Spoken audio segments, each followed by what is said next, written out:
Dear Mr. Magwood, Ms.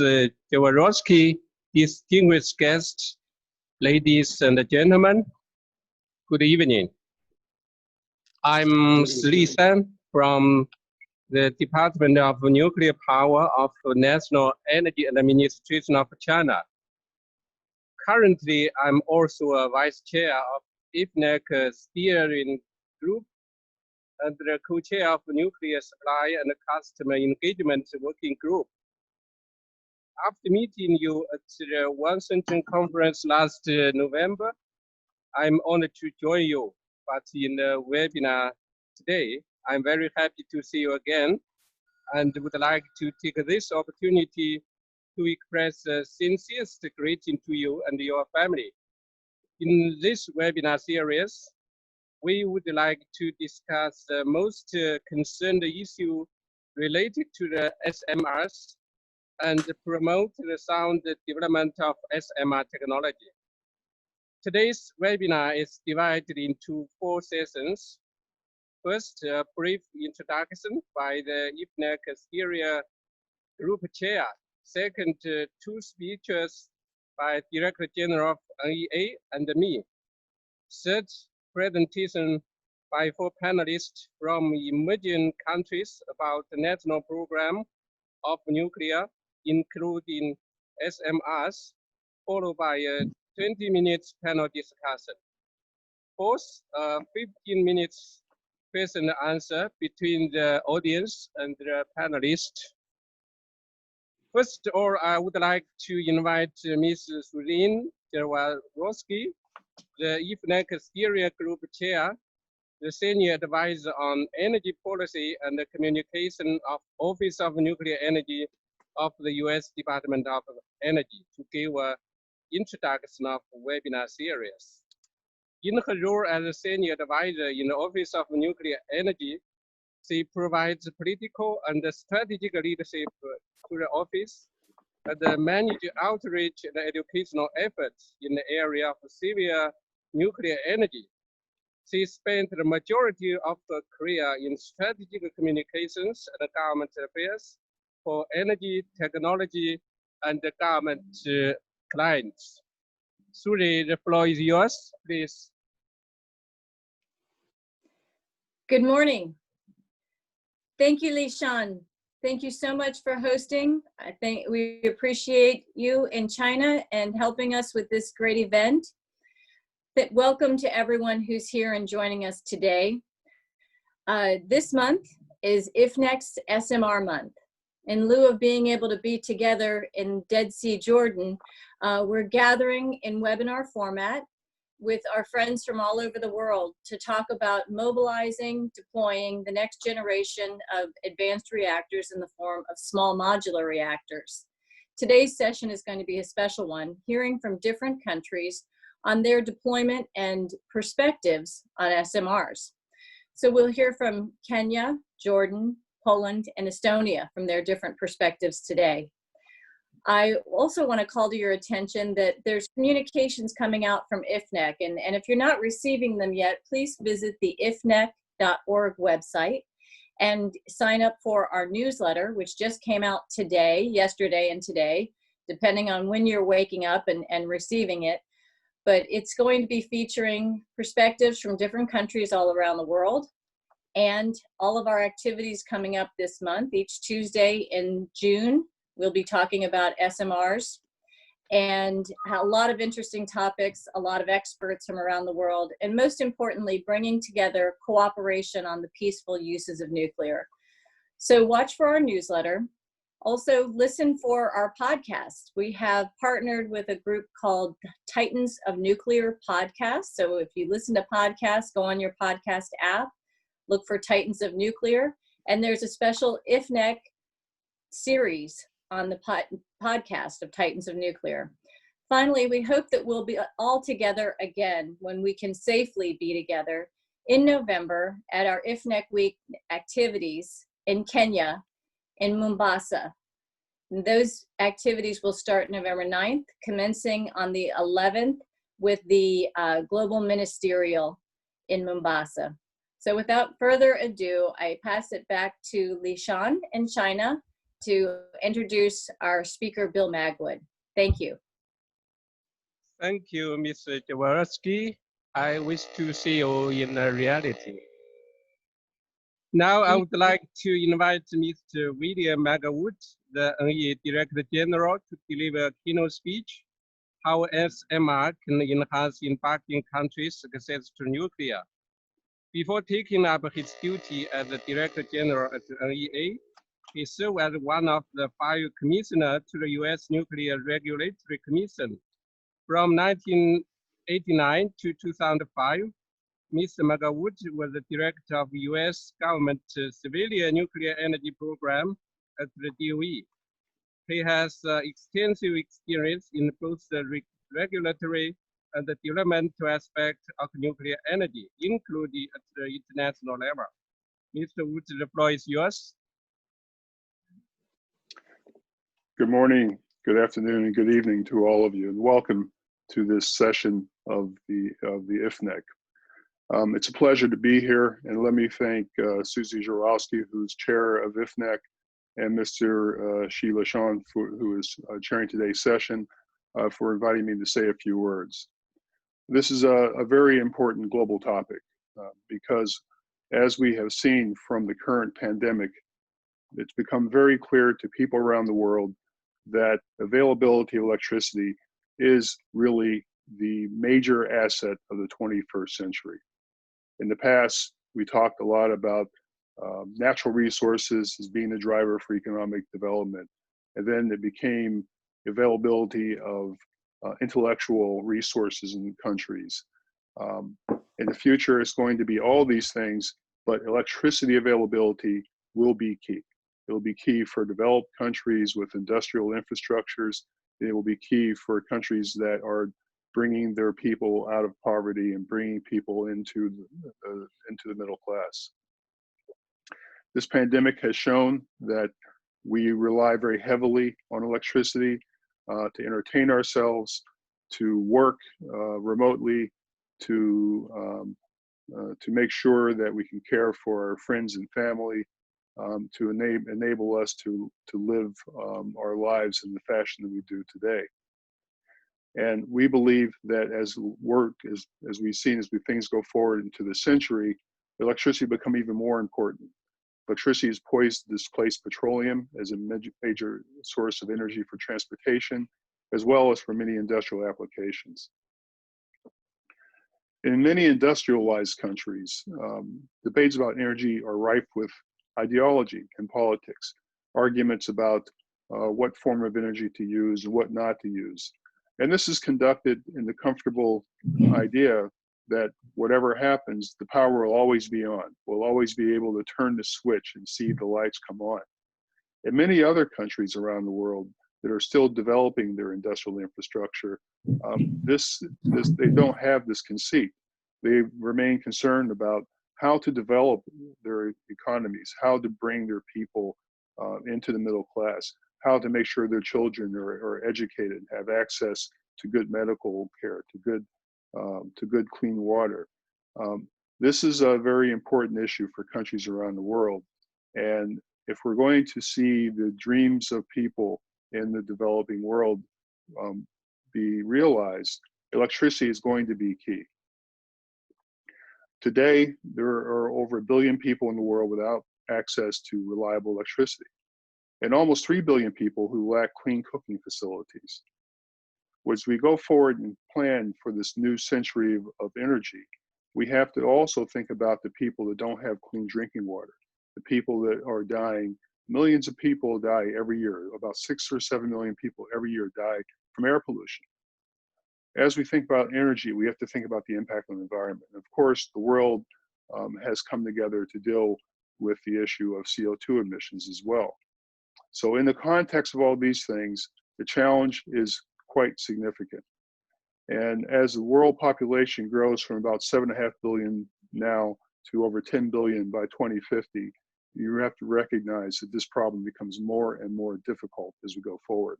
So what is the future? How do we solve all these problems? Now, for many countries, it's very clear that renewable resources are the preferred option for many aspiring people who aspire to change the energy infrastructure. And we at the NEA believe that solar and wind capacity will be very, very important contributors to the future global infrastructure, the way that people create electricity for their needs.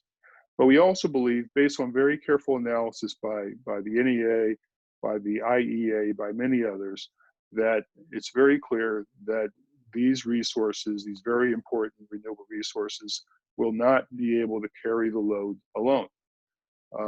Our analysis shows very clearly that dispatchable resources must be used in concert with renewables to be successful, to have high quality, reliable electricity that can be available when it's needed to support economic growth and support social progress. Now, there's always lots of interesting debates about what the proportion of renewables versus dispatchable resources will be. Some people think the number can be quite high for renewables, 70% or higher. Others believe that perhaps 40% is more realistic in most cases. But the truth is that the answer will be different in every country.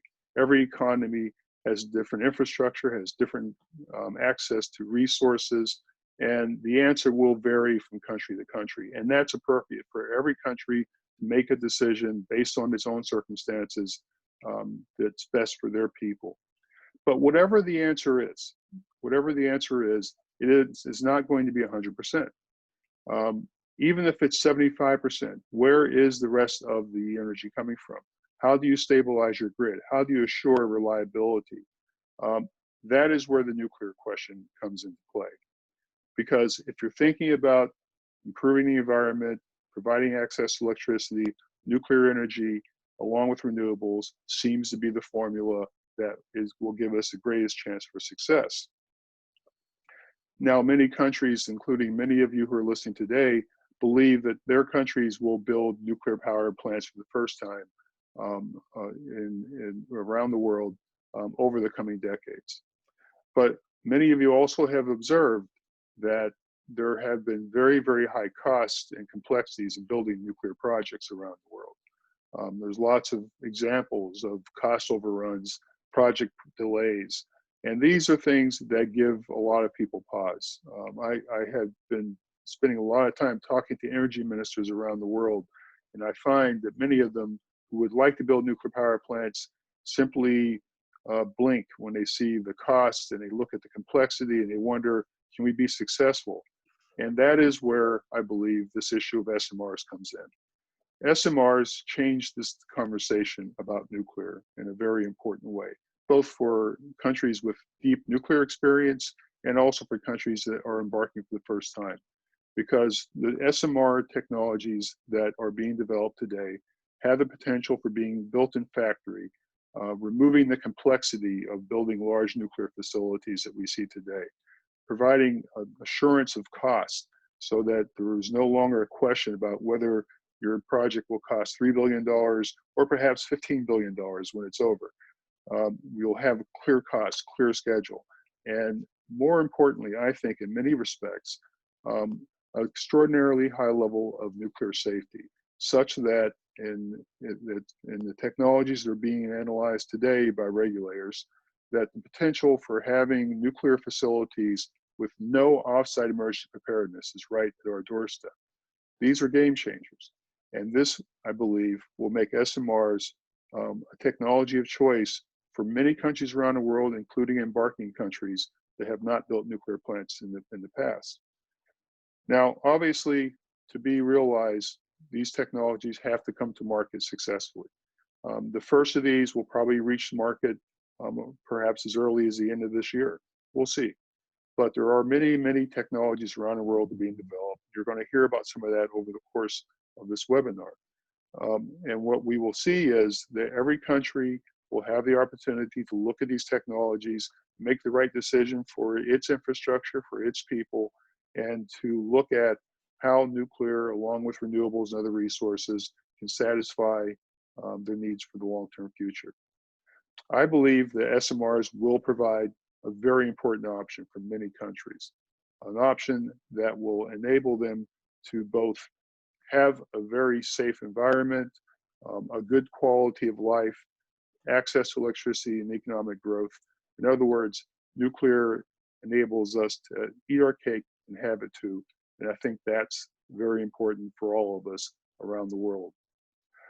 So with that, Mr. Chairman, I appreciate the opportunity to speak to the group today, and I will be with you over the course of this webinar and look forward to the conversation. Thank you very much. Thanks for your wonderful speech, Mr. Wood. Now, please allow me to make a brief speech about the SMRs on behalf of China. As we all know that nuclear energy is a clear, safe, and reliable energy that has played an important role in the global energy mix. SMR technology is the new direction of the nuclear energy technology. This technology features lower power, easier construction, flexibility, and reliability. Is suitable for application in special scenarios such as those in remote area and with small loads. It will become a new field of nuclear energy application. In recent years, China has attached great importance to and actively invest in research and development and demonstration of SMRs. A 200 megawatts HTGR demonstration project with inherent safety feature is under construction. The construction of the demonstration project of 100 megawatts integrated small PWR is about to be started. China has developed a multi-purpose heating reactor to meet the heating requirements of northern China in wind, and is actively promoting the project deployment. Although small reactors feature many advantages in theory, there are still many challenges in development of SMR technology. Besides the common challenges faced by the development of nuclear power generally, such as nuclear safety, disposal of spent fuel, and public acceptance, there are also challenges specific to small reactors. Firstly, specific law, standards, and regulation regimes have not yet been established. The adoption of regulatory system for big reactors will result in great difficulty. Secondly, the economy of SMRs will be a major challenge, especially compared with the continuous decline in the cost of renewable energy. The cost of nuclear power is relatively high, so how to better improve the competitiveness of nuclear power is a major challenge for all of us. Technological diversification has always been the direction of energy development, and the complementarity among different technologies is important for improved energy efficiency and energy security. Small reactors employ a new and important technology will certainly play an active role in the low carbon transformation of global energy system. To this end, it's necessary to deepen international cooperation in address the technical and management challenges faced in the development of the small reactor technology. First, putting forward a technology standard system specifically for such reactors, including a specification for siting, design, and construction. Second, coming up with a regulatory system for SMRs, covering technical review, construction, and operation and security. Finally, finding dynamic or complementary technological and management measures with which small reactors and renewable energy storage technology could reinforce each other in the economically feasible and comprehensively lower carbon energy system. This is a very short speech on China. Now we enter the next session, guest speech. In today's webinar, we are also honored to have an officer and expert from Jordan, Kenya, Poland, and Estonia to present their nuclear energy plans and policy, and to discuss the opportunities and the challenges of SMR deployment they face in their national markets. I will present the speech is more than no than 10 minutes. First, I would like to invite Professor Kamal Araj, Vice Chairman and the Commissioner for Nuclear Power Reactors of Jordan Atomic Energy Commission. Before joining the Jordan Atomic Energy Commission, Professor Araj served as the government advisor for nuclear energy. Before returning to Jordan, Dr. Araj worked as a senior advisor at the IAEA, and he also worked at some of the top academic institutes in the US. Dr. Araj has published widely and directed many national and international research study groups in nuclear physics, advanced nuclear power, laser technology, renewable energy, and global climate change. Let's welcome Professor Araj to deliver his speech, Jordan's Nuclear Power Perspective for SMR Development. Now, it's your floor. Yeah, thank you. Well, I would like to welcome you here from Jordan. Actually, this conference was supposed to be hosted from the Dead Sea, 45 minutes from here. And I want to inform you the temperature is actually 33 centigrade. So I doubt the corona would survive in that temperature. But anyway, do you hear me well? Yes. So I have, since I have 10 minutes, can we move to the next slide? This is a map of Jordan. As you notice that we are actually a landlocked country with the exception of 26 kilometers on Aqaba. Unfortunately for us, Aqaba is a highly seismic zone that will require really different types of reactors, but still is a possibility for Jordan. Unfortunately, as a landlocked country, we have limited water resources and we have a small population, 10.5 million with a small GDP. Next slide. Yeah, so we really have an energy problem since we have actually joined IFNEC and actually the predecessors, the GNEP, the Global Nuclear Energy Partnership. We have been very well participating in IFNEC. We actually hosted in 2014, 6 years ago, the first workshop on SMR.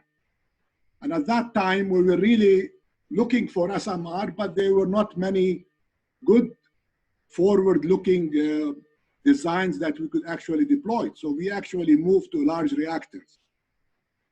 Anyway, so this is the generating plant capacity in Jordan. You notice that we have actually 15% already now renewable energy. So around 800 megawatt installed. They're generating around probably 4% of the electricity in Jordan. The rest of it is mainly natural gas. So the major problem in Jordan is the high dependency on imported fossil fuel. This is a major problem that we were trying to solve since 2006. Next slide. The next slide, the energy strategy shows we want to diversify supplies. We want to move to a more sustainable energy sources. We really want to be also in stewardship with the environment. We would like to move to low carbon sources. So the only low carbon sources we have in Jordan is renewable now. And there is a great attraction for that source. And still, we also want to diversify the local domestic sources as well. So next slide. You could see the next curve that shows the load curve in Jordan and the gaps that we will need from 2026. Now we don't need any additional capacity because of the financial slowdown and other things. So we expect actually the first SMR we would like to aim is 2030. We notice that the gap at that time shows around 1,000 to 1,400 megawatt, but not all of it can be filled by nuclear. There are other supplies that will come in, but we want to target around 400 megawatt of nuclear by that time. Okay, next slide. As I said that we were focused on large reactor. We are still interested in large reactor, but I think this will be perhaps when we have sufficient demand, above 10,000 megawatt, we might start entertaining against large reactors. But our focus now has been on small modular reactor. We have been two paths for that, for the SMR. We are doing technology assessment, and we essentially will do a bid invitation specification to select the specific technology. Next slide shows you, please could you move to the next slide? These are the sites that we have characterized in Jordan. As you notice, most of them are inland. Most of the site that is of interest for us is actually in Zarqa, in Amra site, or in the north. And this will be fed by wastewater water, very much like Palo Verde in the US. This is the model we would like to follow, but we have to draw water at 60-kilometer distance. Next slide. This is part of the requirements that will represent part of the bid invitation specification that we require. Definitely, we want a very safe and secure reactor. We want a reactor that's an nth of a kind that can be deployed by 2030, 2032. And we would prefer reactors that could entertain dry cooling because of the limited amount of water in Jordan.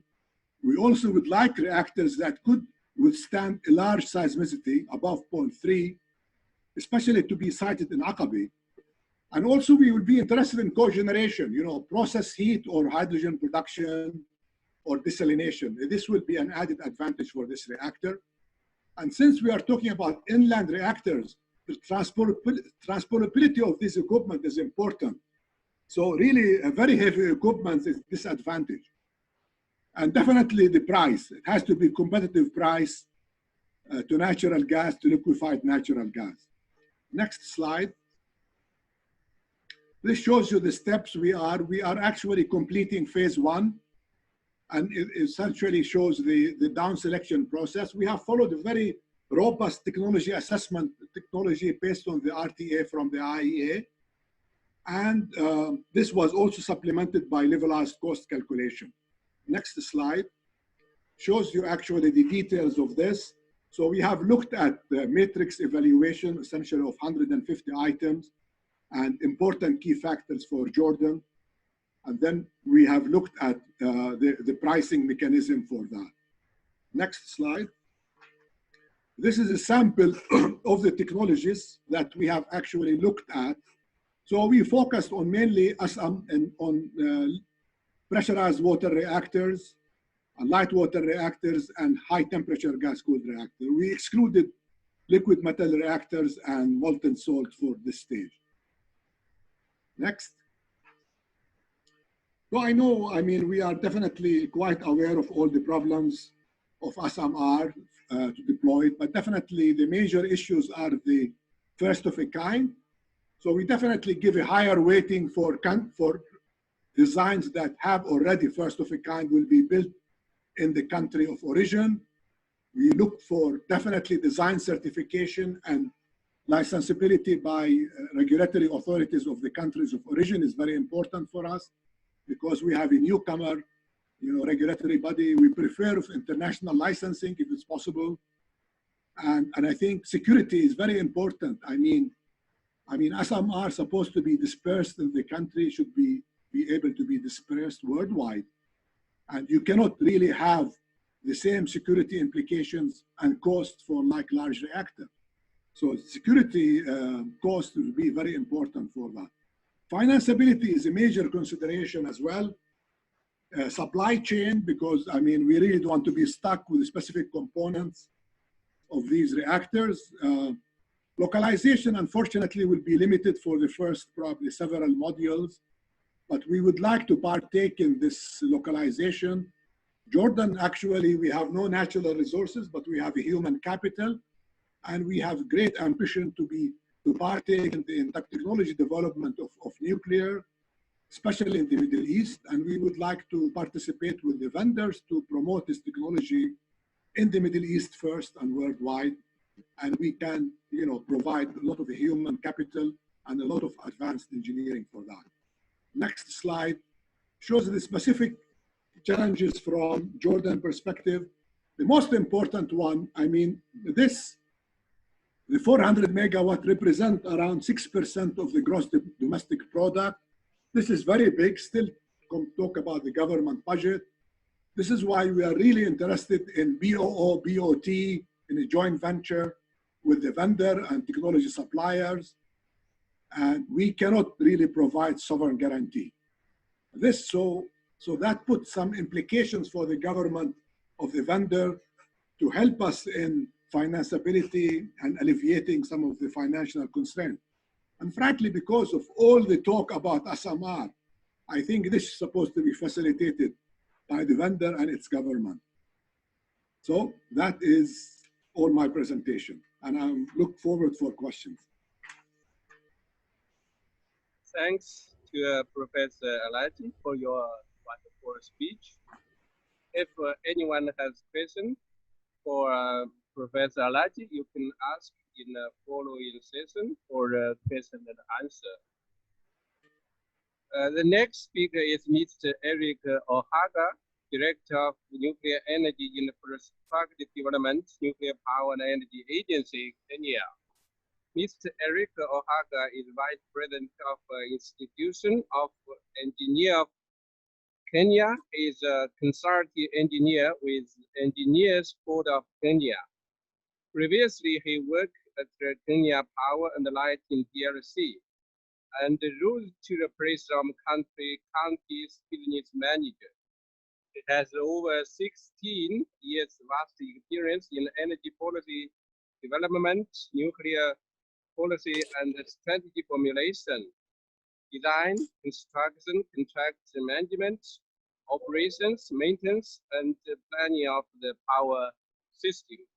Let's welcome Mr. Ohaga to deliver his speech, SMR and Kenya at great appropriateness. The floor is yours. Thank you so much, Chair. And I want to take this chance to say that I'm very pleased to be here today. My name is Erick Ohaga. I come from Kenya. Kenya is a country in East Africa, lying within the equator, with a population of 47 million. Kenya has two levels of government, national government and county government. We have 47 counties headed by the governors. We have a coastline of 1420 kilometers, and the access rate of electricity stands at 74%. Next slide. In terms of installed capacity, we have 2,800 megawatts, and geothermal contributes 29%, followed by hydro at 29%, then thermal, medium speed diesel at 24%, and then we have wind at 11% and some solar contributing 2%.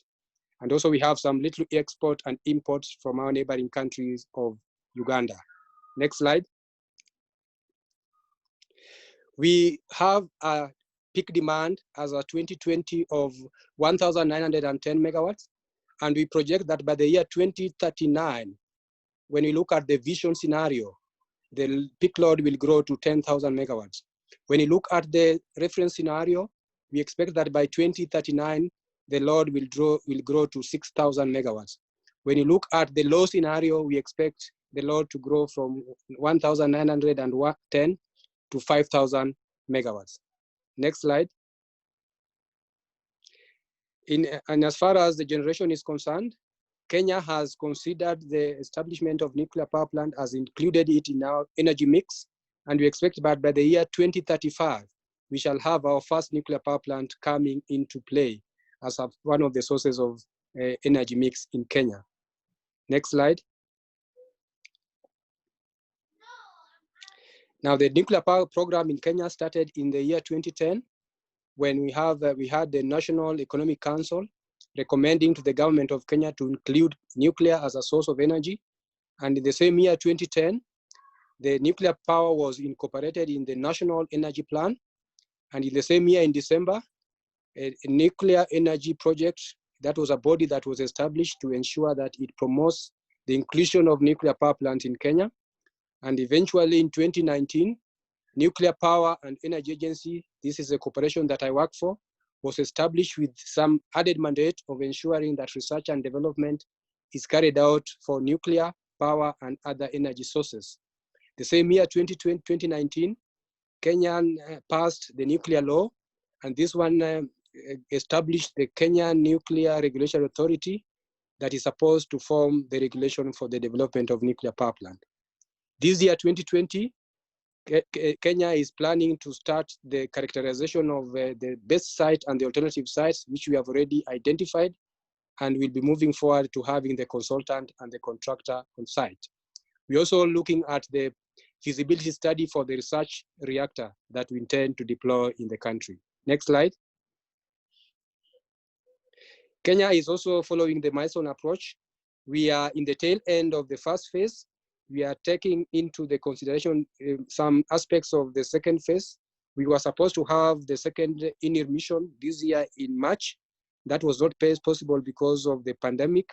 And we expect that that would happen later this year so that then we can move from first phase to second phase. Next slide. As a country, you have seen we have a big variation from the off-peak to the installed capacity. Our off-peak at times go as low as 1,000 megawatts. We have 2,800 megawatts as our installed capacity. And therefore, we have been considering the large reactor in our energy mix. But of late, we want to consider the involvement of SMR because the load demand in Kenya is not growing as expected. We had envisaged some projects in their Vision 2030 to come on board by this year, but due to some other challenges, those particular projects have not been commissioned. And therefore, the demand in this country is not growing as expected. And therefore, the focus has now shifted from large reactor to small modular reactor. But we also are alive to some facts that we have to consider economic facts in terms of leveraged cost of electricity. The cost of electricity in Kenya right now stands at about 8 US cents per kilowatt hour.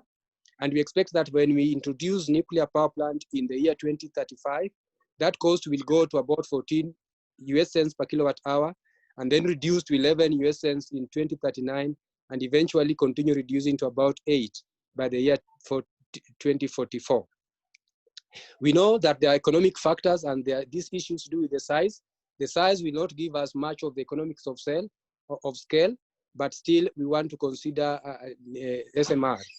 When you talk about the scalability, we believe that a small modular reactor will be able to give us that scalability of incremental increase of nuclear power plant, and then we are able to move with speed to be able to deploy the SMRs. We're also looking at the factory fabrication that will be able to give us a reduced production cost since we are able to assemble them in site and then get the benefits of SMR. We're also looking at the nuclear safety, and as a country, we are considering licensability. We know SMRs that are first of a kind, but we're also looking at if there could be possibility of having standardized regulations so that then when it comes to licensability of the SMR, it will not have major issues. We're also looking at the advanced safety features in terms of passive features of SMR, so that in the event of design basis or beyond design basis accident, we can have some confidence in order to mitigate those particular effects.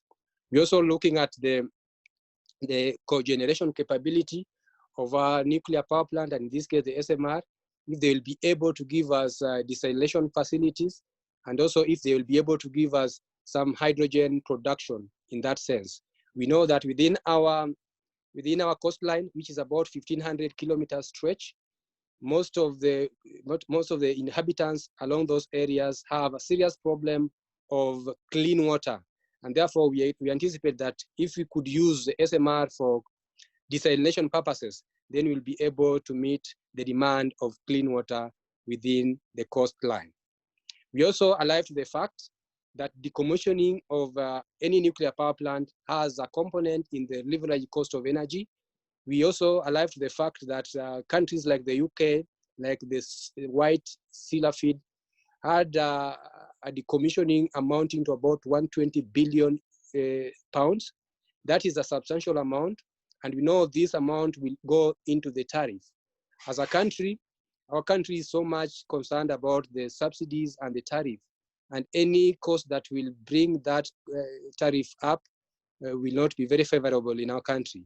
And therefore, we are very much concerned about the decommissioning cost for an SMR that will eventually contribute towards the calculation of the liberalized cost of electricity in our country. Thank you so much, and we are looking forward to meeting most of the participants in Kenya in November this year. Thank you so much.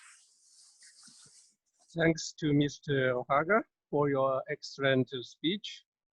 The next speaker is Zbigniew Kubacki, Deputy Director of Nuclear Energy Department, Ministry of Energy, Poland. Mr. Kubacki sits on the boards, technical working group, and the committees at the NEA and the technical working group on the nuclear power infrastructure at IEA. In 2005 and 2011, he served as Minister Counselor of Ambassador of Poland in Washington, supervised U.S. policy cooperation on energy sectors. Then he was promoted to the position of Director of Nuclear Energy Department to the Ministry of Economy, responsible for the development of Polish nuclear power program. After that, he was appointed to the Deputy Director of the Nuclear Energy Department of Ministry of Energy and Ministry of Climate. Let's welcome Mr. Kubacki to deliver his speech for his approach to advanced nuclear technology, SMR perspective. Now you are lost.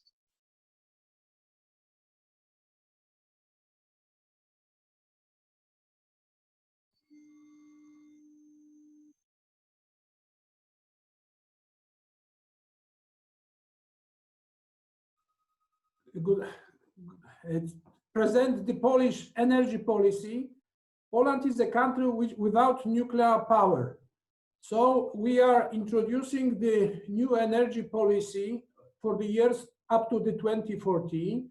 It is very ambitious policy. Among various goals of the Polish energy policy is to launch a nuclear power in the 30s. So currently we are dominating by coal generating for coal for generation of electricity. Please the next one. Please the next slide. Polish nuclear power strategy, which I has already mentioned, has the following points. We are looking to have the advanced nuclear technology around the year of 2033. The first nuclear installation will be built at that time. Since the 2033, we would like to have built each 2 years a new block and end the program in the year 2043. And our target is to have the around 6 to 9 gigawatts of nuclear power. The major goal of the Polish strategy is to ensure formal and legal conditions for the implementing the nuclear power program, as well as finding a finance mechanism and model for nuclear for that nuclear program. We are paying a lot of the attention to the human resource development for advanced nuclear power plants, as well as we are looking closely to scientific research program, which will be taking care of the advanced nuclear technology.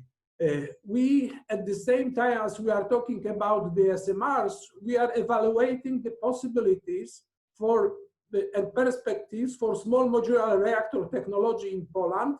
We are looking at SMRs, but as well as HDRs deployment. Please, the next one.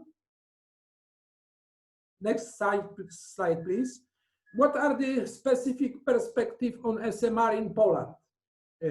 Although priority of Poland is to implement nuclear power program based on large reactors, we are aware of the great potential future and benefits of SMR technology, and among them HTGRs. Especially, we are very much interested in the area of heat generation and cogeneration. We are closely following what happened now with the SMRs, and we are, as I said, looking at that as a promising and future technology. We are looking at SMRs rise. We are developing the capabilities in R&D sector in the field of nuclear energy. There are several scientific projects for advanced nuclear technology, and among them are the HTR and advanced material which will be used in the modern nuclear plants. It is also very important to mention that there is a growing interest in SMR deployment in Poland from the industry. There is already some commercial initiative in this field. There are large industrial units which are interesting to take a closer look at SMRs and are start talking to SMRs vendors. This is the next one. As I mentioned, you know, the big part of the Polish activity around the SMRs now and around the new nuclear technology are the research centers. We have a very large and active 4 institutes. One the biggest is National Center for Nuclear Research, NCBG, operating new research reactor. And this center has a lot of the activities in the field of modern nuclear technologies. Another important player in this activity is Institute for Nuclear Chemistry and Technology, which is focusing its activity about the future fuel for nuclear power. Please, the next one. And now I would like to say a few words about the very specific project which we undertook 2 years ago. This is the project concerning the HTGR, which is some kind of the small modular reactors. And we initiated the project because we would like to evaluate the future and the possibility of deployment of the technology. This project has following objectives. First, we would like to, due to implementation of the project, decreasing dependence on fossil fuel important. If we manage to deploy nuclear HTR in Poland, as SMR in Poland, we may replace fossil fuel for industrial heat production. Currently, we are using mostly gas and coal for this, but with the expected growth of CO2 tax and ensuring the low discount rate, we think the HTGR could be comparable to project based on gas, to plants based on gas. Which we think, you know, will be better choice for Poland than coal or gas plant, because it has the secure availability and predictable prices and competitive prices. We also would like to make less dependent our economy from environmental regulation. Currently, with the neutral climate policy, there will be no future in the long term for fossil fuels. So we think the SMRs and HTGRs will be best choice for Poland. There is as well this synergy with our major goal to run the large nuclear power program. We think, you know, that implementing both programs, we are increasing scientific and industrial potential.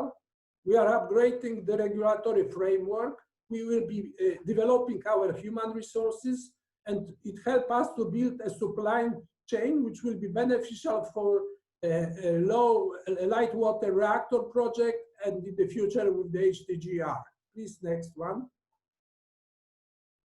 So having mind that it is very short presentation, I would like to leave my presentation with the following remarks. First, Poland is very closely monitoring development and advancement of SMRs technology in the world. We think that SMRs, along with the advanced large-scale reactors, can contribute to the renaissance of nuclear power. And SMRs can be a major tool for climate change mitigation. We see that the largest potential for small modular reactors in Poland is the area of heat generation for industry and supplying the needs for urban heating, district heating. There are several large scientific projects in Poland on advanced nuclear technology, of course, including SMRs.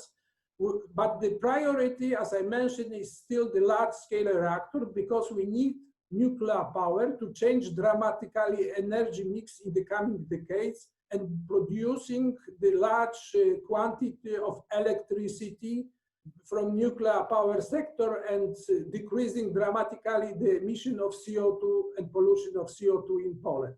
So this is my short remarks. Thank you very much. Thanks to Mr. Kubaki for your wonderful speech. The last speaker is Clever Clement.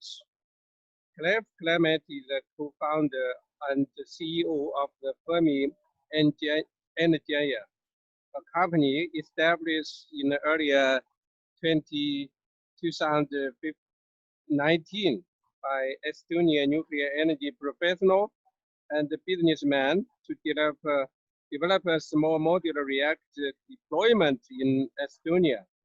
Mr. Clement earned his PhD from Tallinn University of Technology, studied economics of oil shale. Ms. Clement has a complete nuclear energy economics course at the Technical University of Munich in 2009. He has extensive working experience from Estonia Private Energy Company, Ministry of Economic Affairs, and as a member of Parliament of Estonia. Let's welcome Mr. Clement to deliver his speech. First, EU SMR deployment Estonia. Now your applause. Hello, everybody. As in Saturday, you saw there was a rocket going off from Florida.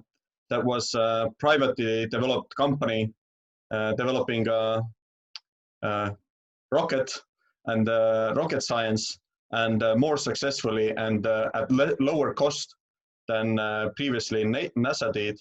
So I think it is highly motivational for us in Estonia to develop one of the first private companies to deploy nuclear technologies. Obviously, there are many companies developing the reactor technologies, but there are not too many companies willing to deploy SMRs.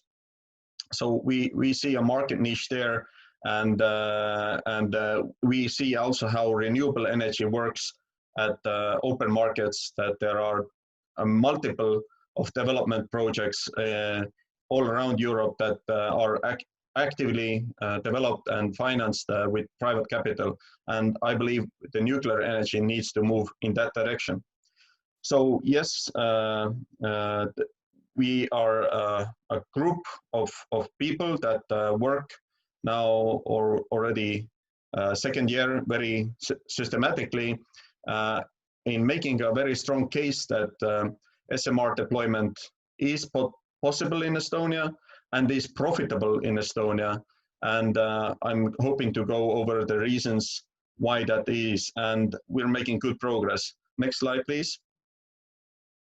So Estonia used to be, in 2019, most carbon intense power generation country in European Union, because we are burning oil shale, which is even worse than coal or lignite. Next slide, please. But this has changed because of the CO2 pricing and which has increased from earlier 2000. It was earlier year in 2018. It was maybe less than 10 euros, but now it is regularly around 20 euros. So the oil shale power generation has reduced by 60% okay? And next slide, please. A lot it has to do with the CO2 pricing. But at the same time, there is a lot of dispatchable capacities being closed down all around Europe. Unfortunately, as you know, Germany is closing very soon all of its nuclear fleet.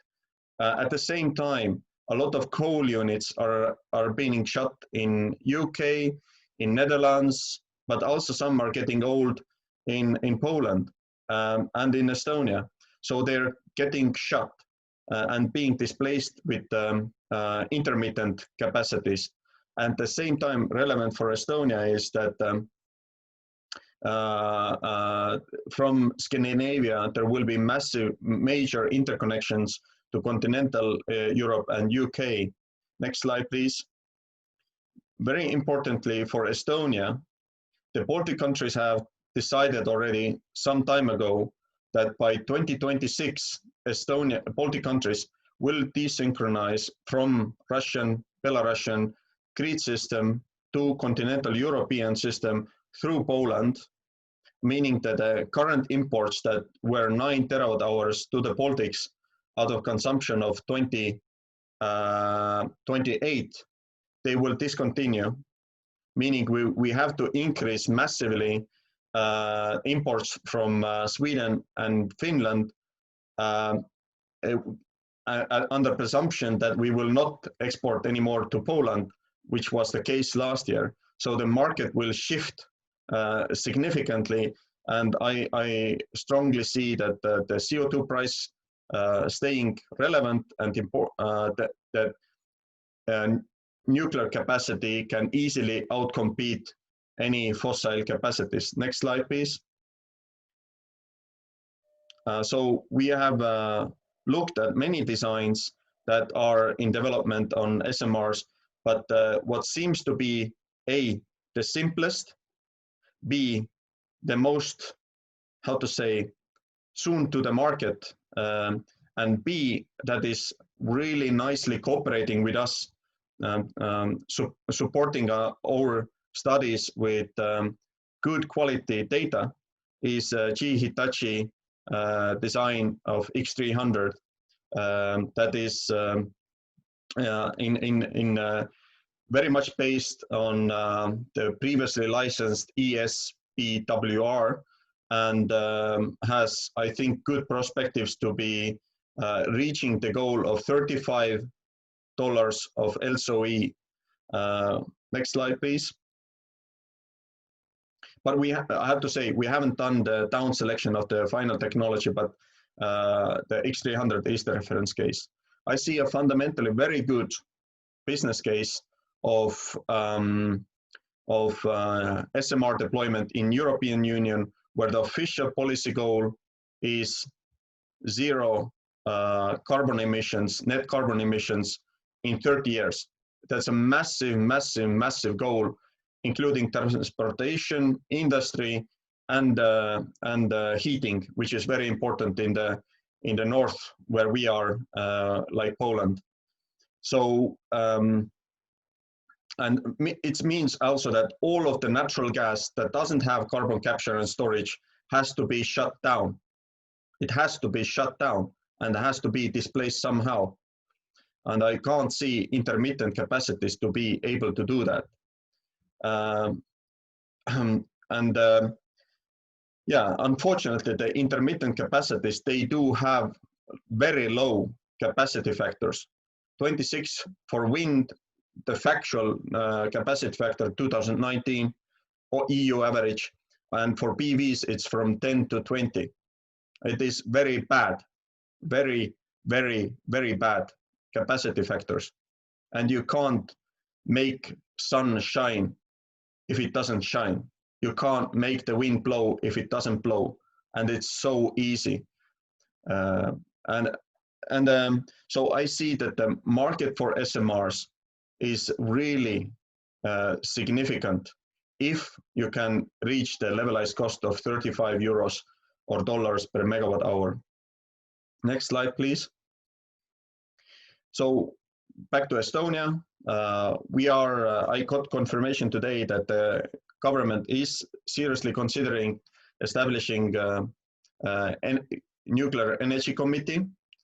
Estonia supports EU climate neutrality goal, and the public perception and support for considering SMR to replace fossil capacity generation has, how to say, increased over our work. And given how complicated this technology is, I don't think that beyond 60% is even realistic. So 60 is, or 58 already is not so bad. Next slide, please. So we are performing this year several studies. We did already 10 studies last year that are all published, made public in Estonian, and we published also at our conference. This year we are doing thorough site screening. We have done on one site already cooling water modeling. We are studying with Swedish Vattenfall that operates boiling water reactors, the construction time target of 26 months. And we are closely studying with Finnish Fortum, the SMR licensing model that doesn't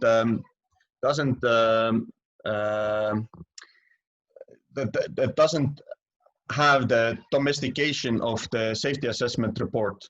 We have performed or finished the industrial steam and district heating supply study, and I'm very happy to say that after confirmation of the calculations, we are definitely outcompeting both biomass and natural gas. I think it is very, very, very important because we have also major customers nearby at our likely site. We're studying hydrogen and also looking not at some exotic technologies, but just the regular electrolysis. Nuclear is very competitive compared to intermittent capacities that have low capacity factors, and it's so fundamental. We don't need to always access the grid, so meaning reducing the cost. And we're looking at how many components we potentially could manufacture in Estonia, and also the safety. But so next slide, please. Yeah, and we established also with some of our partners, also from Poland and Czech Republic and Ireland,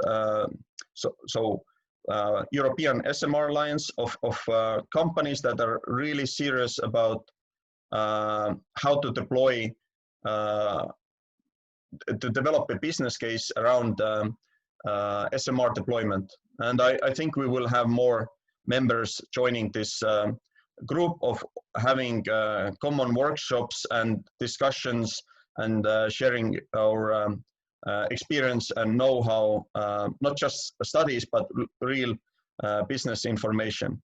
So that's how we help to try to help this business model moving along, so that the SMR market really would achieve tens of gigawatts of deployment in late 20s and in 30s.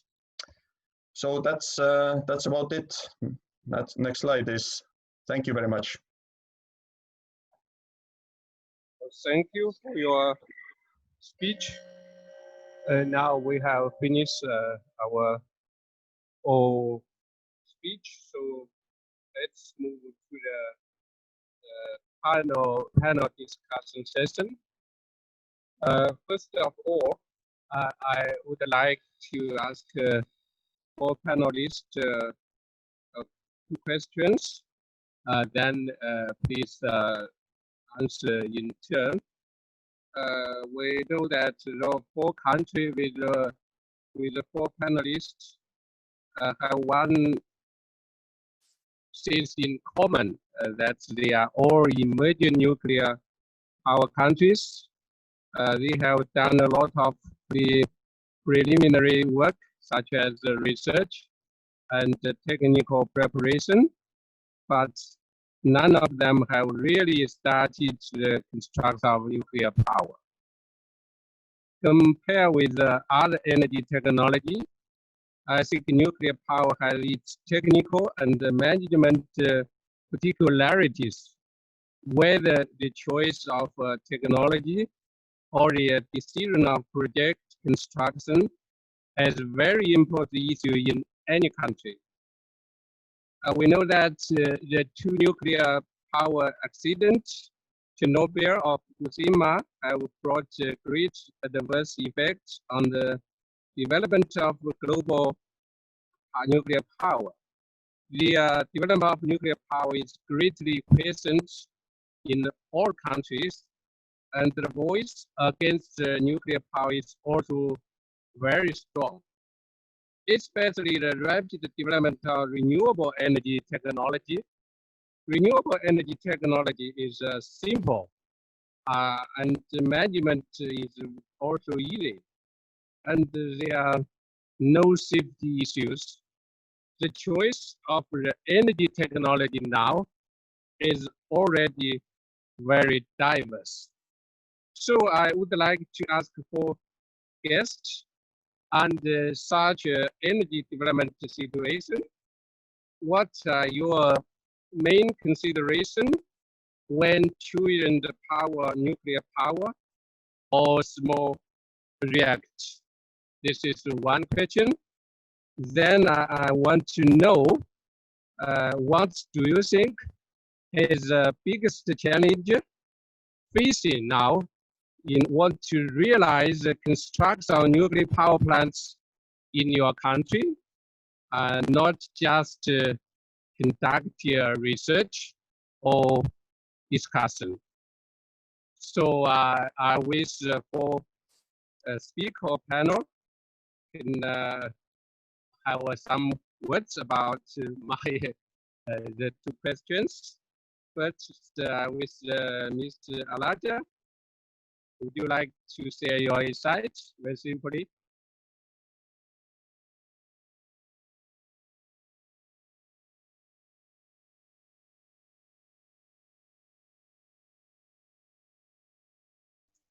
Yeah, do you hear me?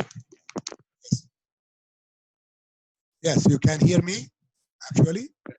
Yeah, sorry, I have some problem with my laptop, but I use the desktop here, but voice, no picture. So I think for us, I think the difficulty is the major issue we consider is the licensability, actually, of the reactor. And that we would like to actually have a first of a kind. This already developed in an advanced country, that we have a good operating experience in the past. So that at least 4 to 5 years of record of experience. So I think this is the major constraint that we have, because I think people have a lot of misgivings about nuclear energy, and in addition to the financeability. Actually, now we have renewable energy and natural gas are being deployed, at very low cost. I think now natural gas is most likely around 4 cents per kilowatt hour. Renewable energy, actually, they're claiming a cost of 2 to 3 cents per kilowatt hour. Even if you add a carbon tax, I think still there'll be a big gap between nuclear and natural gas. Frankly, I think this is difficult to make the argument for the public, especially with the big financial constraint to deploy nuclear, unless there is really several advantages that nuclear can do beyond just electricity generation. That's why cogeneration, desalination, industrial capacity building, and human resource development and social economic impact are spin-off effects for nuclear has to be highlighted, not just for electricity generation. So I think these are some of the challenges we have in the country. So it's very difficult to convince the government and the cabinet to undertake a project like nuclear, really. It has to be sustainable. And it's not just building 200 megawatt, 400 megawatt. I mean, eventually you have to build for a capacity of around 2,000 megawatt to make sense for the investment of the country and all the infrastructure and the cost that you need to put in to enable nuclear to flourish. Okay, thank you. Mr. Ohaga, what's your opinions? Thank you so much, Chair. I would like to say from Kenya, the major challenge that we've been experiencing is the demand growth. We did expect that our demand would grow very abruptly, but over the last 5 years, the demand has not grown very fast. So that is one major challenge that we're experiencing. The other challenge is on the financial constraints. Even as we try to convince our government to undertake the nuclear option, we really need to have a lot of justification because in Kenya currently, there's a lot of appetite for renewable energy. For instance, there's a lot of wind energy and there's a lot of solar. And these investors are coming with a lot of subsidies in terms of their tariff. In Kenya currently, they are offering up to as low as 4 US cents per kilowatt hour. And therefore, we have a lot of convincing to do to the Ministry of Energy and the government as a whole. Thank you so much. Thank you. Mr. Kubaki, would you like to share your thoughts?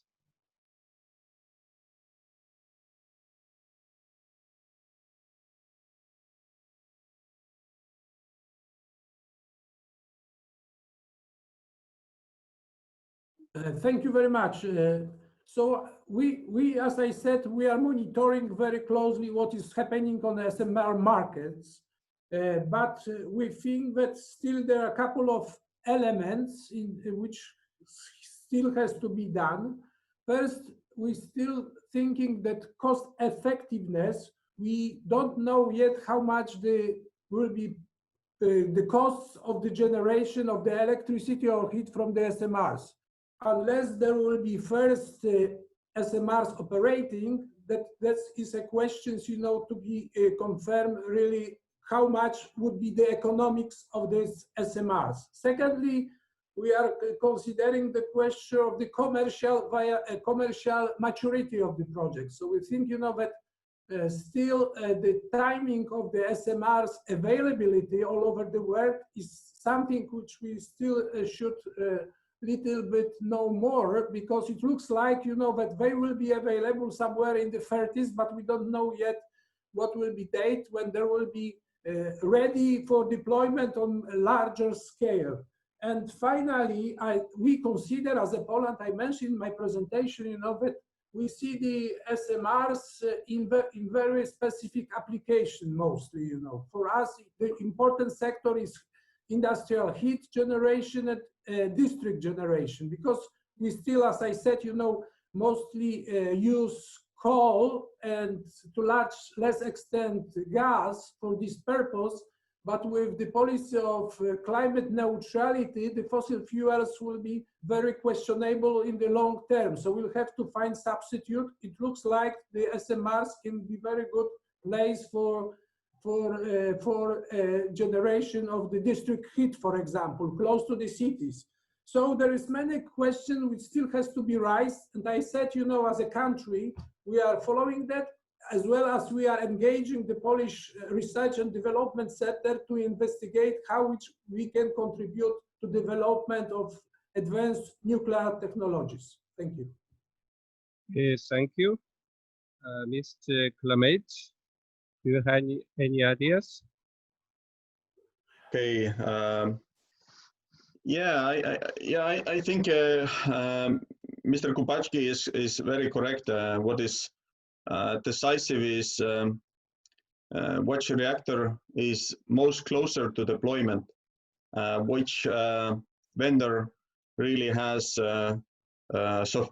sufficient know-how and experience about servicing, deploying, supplying the reactor technology. And I'm happy to see and having sufficient weekly and or monthly engagement with real industry, that things are moving in right direction. Yes, if you're just only reading some publications that are published academically, you're not up to date. You're just like following from mirror what has happened 2 years ago.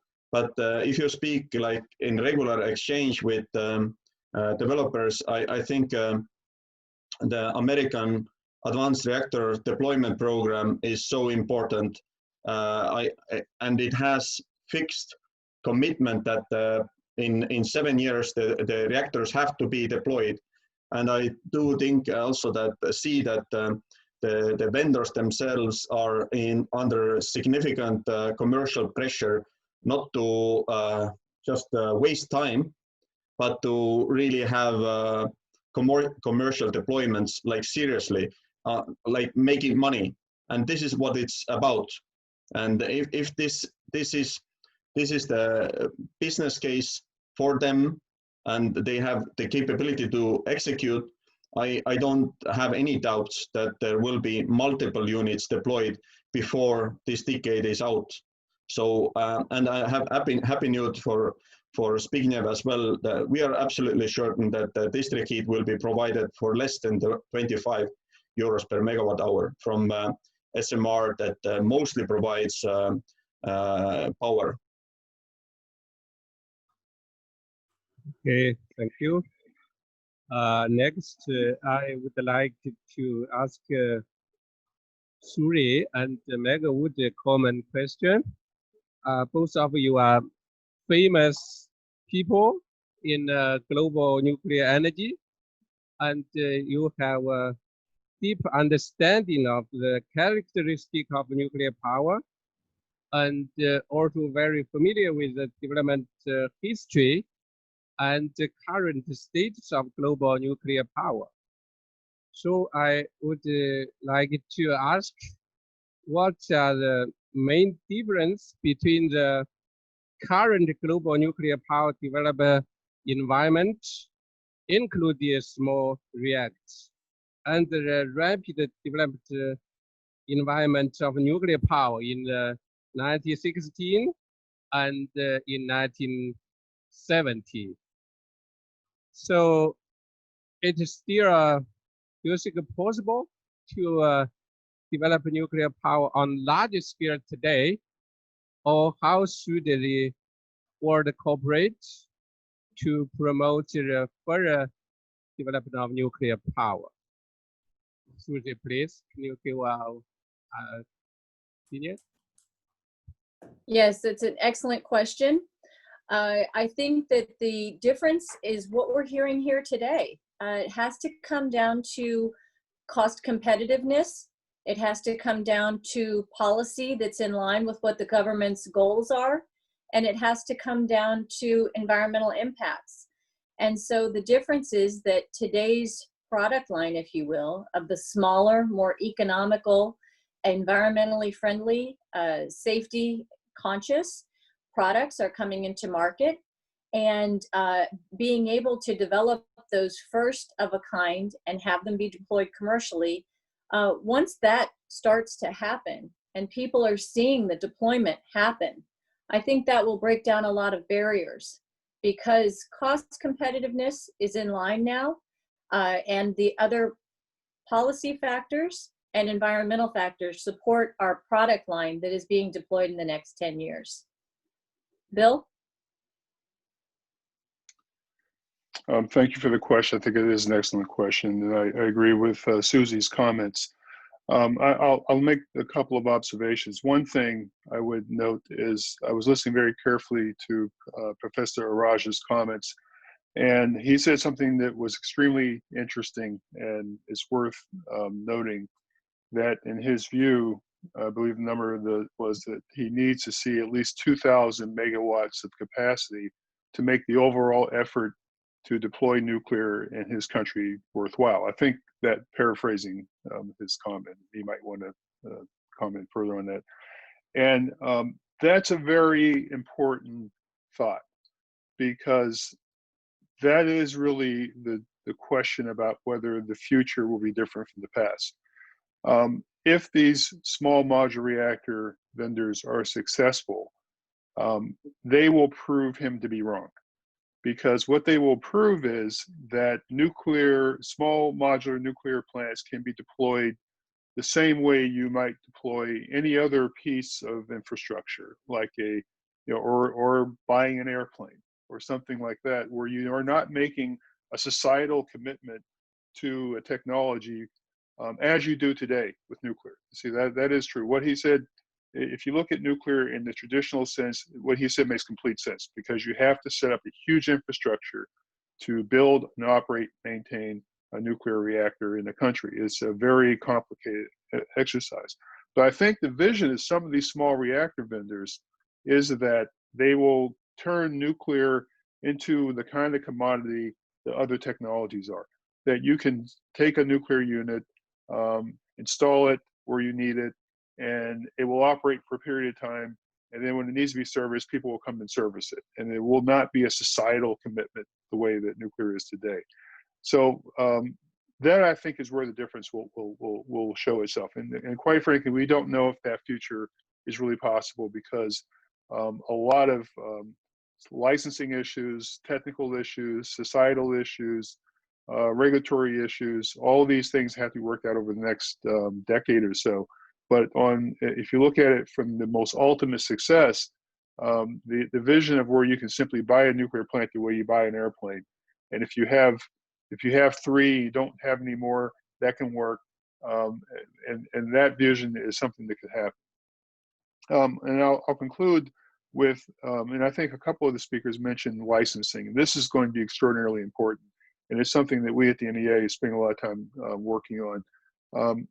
With these reactors, these small reactors, will be in big trouble around the world if we use the licensing approach that we've used in the past for small reactors. It will be a disaster.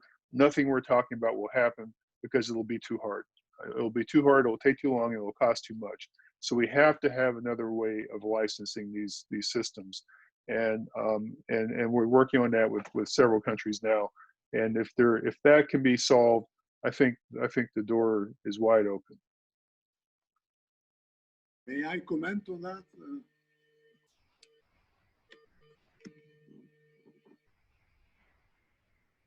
Thank you. I would note, please. Araj? Yes, I just want to comment, and I think I agree with Bill very much. I think the problem, I think my problem is the regulatory body.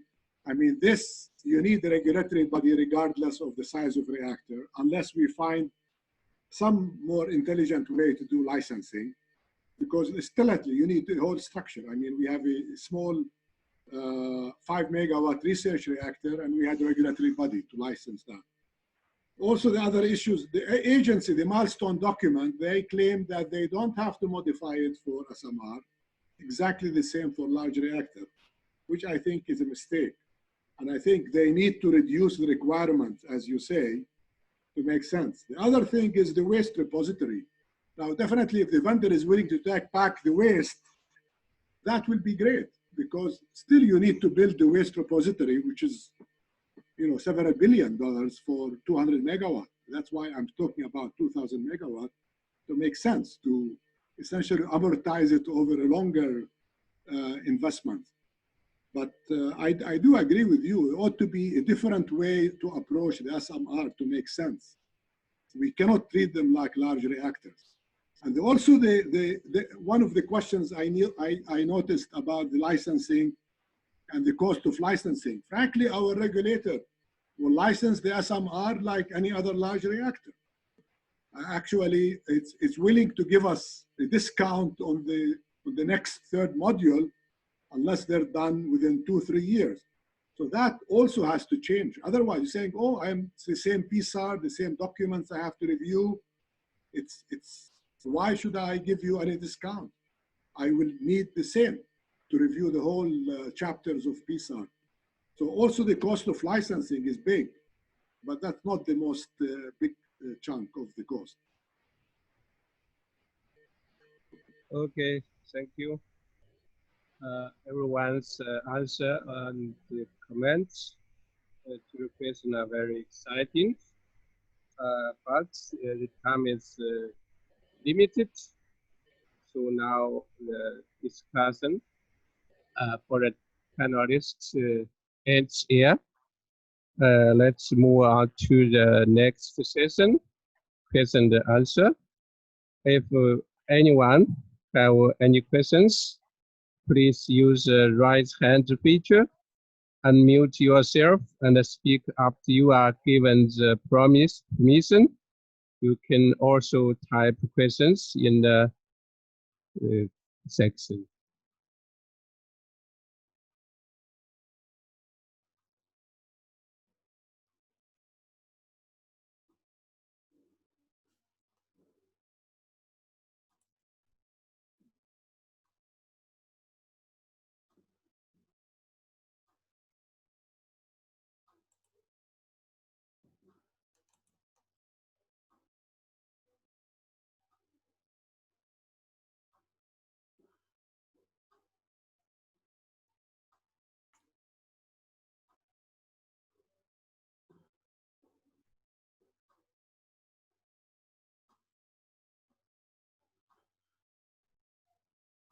Mr. Chairman, while we're compiling questions, perhaps I could ask a question to get things started.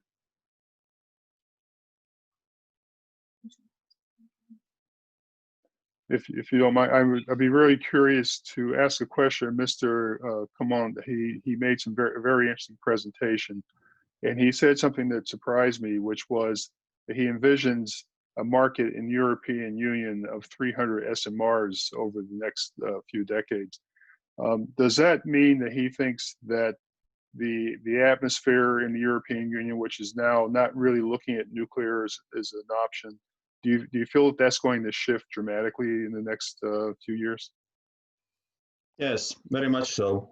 So what you see already happening this year due to the decline of the COVID effect of the consumption, but also overflow of the renewables, you have negative pricing happening, meaning that we are very low penetration of renewables right now in Europe and mainland Europe. And you have negative pricing even in France, which is unthinkable because they have 90% generation from nuclear, but the effect of Germany is so immense. The gravity of Germany is so immense. So I can't see, and obviously they are subsidized heavily. They have feed-in tariff subsidies.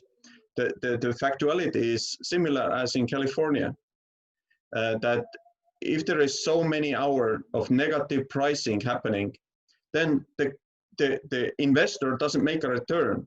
So I see there is a significant cap emerging in mid-20s of actually how much you can invest.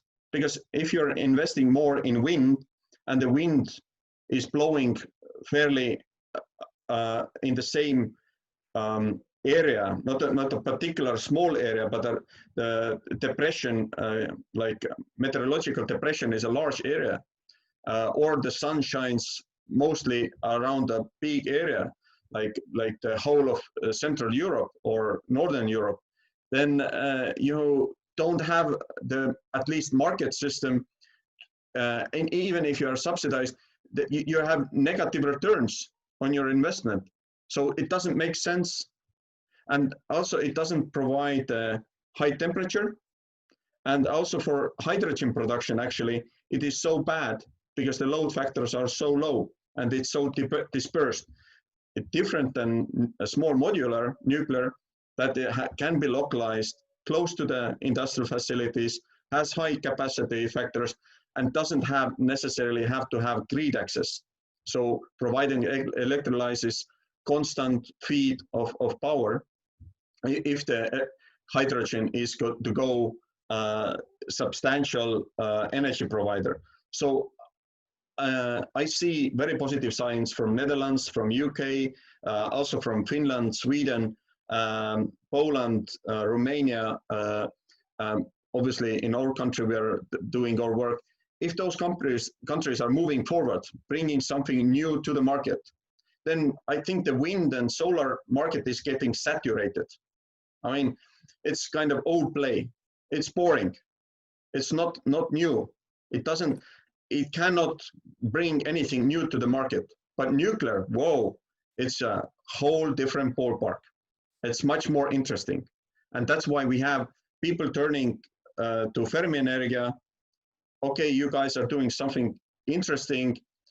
Actually, also from Jordan, we have a person. We have persons from Finland turning to us to work for us. So I think nuclear is much more interesting than just building Danish wind parks, where the most intellectually difficult challenge is how much feed-in tariff you're getting. This is Steve, the assistant of Mr. Lishan, and thank you very much for the great start of the question and answer session. Since we have very limited time, we have already got some text questions, and also we have somebody raising their hands. So now let's connect to the people. Thank you.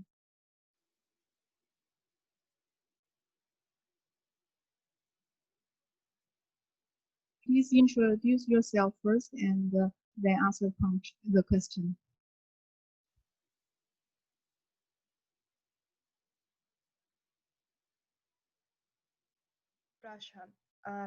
Thank you very much for the webinar. Thanks a lot to speakers, to Mr. Lishan. So my question is related to each country which is interested in SMR's technology, but is not does not invent it or develop it by itself. So what is an approach, a regulator approach or a control approach for the countries which would like to import the SMR's technology, in your opinion? Thank you very much. So who would like to start?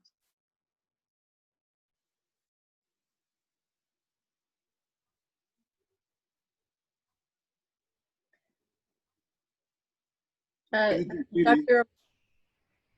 Yeah, I think our approach is actually to work with the regulatory or the vendor regulatory country and work also with the vendor directly.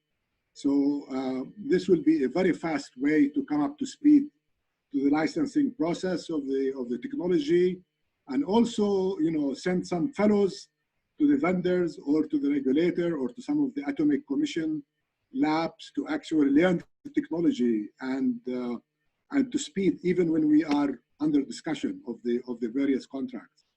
That will give us a leg up for that.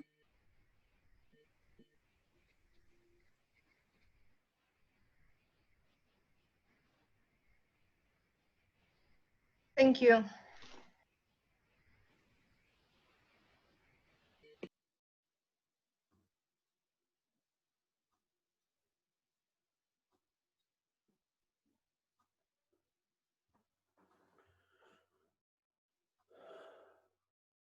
Let's move on to the second question, please.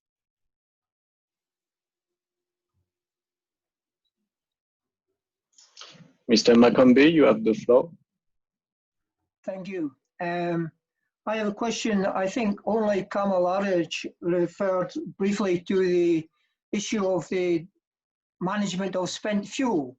What do you tell your citizens when you want to introduce nuclear power at any level, SMR or big? The two examples that I personally know was way back in South Africa when they tried to build a PBMR nearly 20 years ago in Cape Town, and it was refused because there was no long-term strategy for the management of the spent fuel. And the positive example is in the UAE, where they are, of course, the most dynamic program, where at the very beginning they introduced a full roadmap for all of nuclear power, including a strategy for the long-term management of their spent fuel. So what is the answer? What do you tell your citizens? Thank you. Yeah, should I take a cut of this question first? Good to see you, Charles, here. I mean, you actually just the propaganda that we have actually a working group on IFNEC on that very issue. And we definitely, we look for common repository. So regional repository for Jordan is actually our first choice. We are promoting that concept, you know, very little takers so far, but definitely this will be for smaller countries, makes a lot of sense, especially if you're talking about small number of SMRs. And the second is the vendor take back the fuel, the spent fuel. I think the US is considering this now, as well as China. Russia also has been talking about it for some time. So I think this is what we are telling the countries, our parliament, for example, which is very resistant on this spent fuel actually being disposed of in the country. So there are a lot of fear of the waste repository actually. And I think this common repository is a way forward, and we should actually push it forward, not just in IFNEC, but in the IEA. If I could add to that, Dr. Araj, I think you make an excellent point, and it's a very good question. I think that is an undervalued issue, and that stakeholder outreach is so critically important at the very beginning of any new project like this. There'll always be questions, and there does need to be a defined strategy from the very beginning, and it's something that really needs to be communicated with the public and with stakeholders in order to have ultimate success. So I'm glad that question came up, and thank you for your good answer.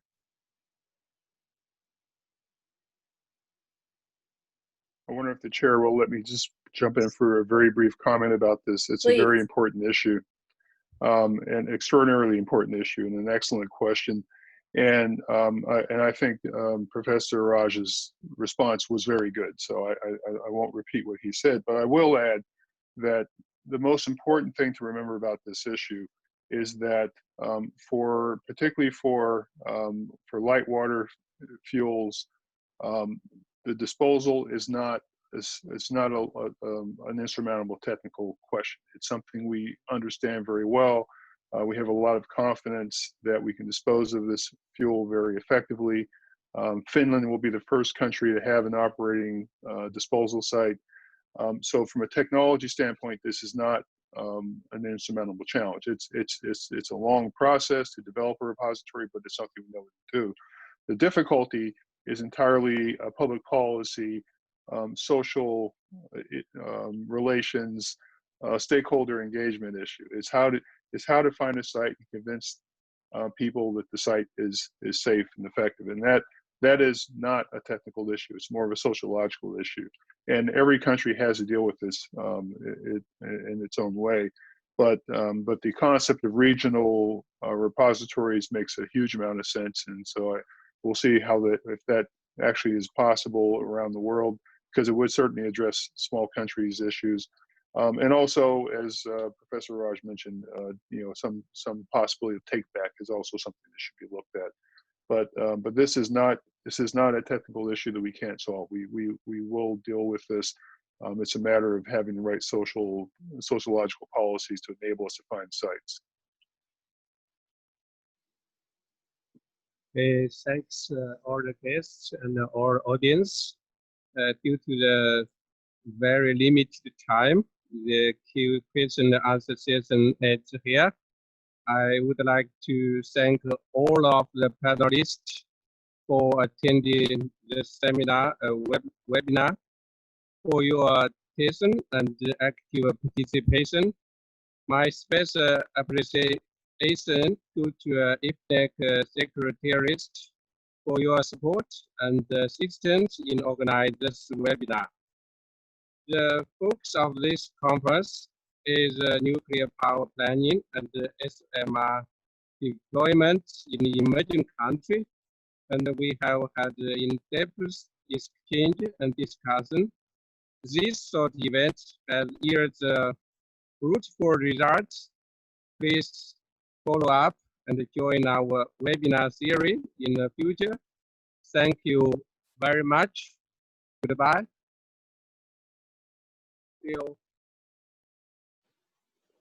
Thank you. Thank you. Thank you. And we hope you'll join us next Tuesday. The topic will be SMR financing, both public and private financing. Thank you to our host, Mr. Lishan, to the NEA, and all of our participants today. Hope to see you next week. Thank you. Thank you. Thank you.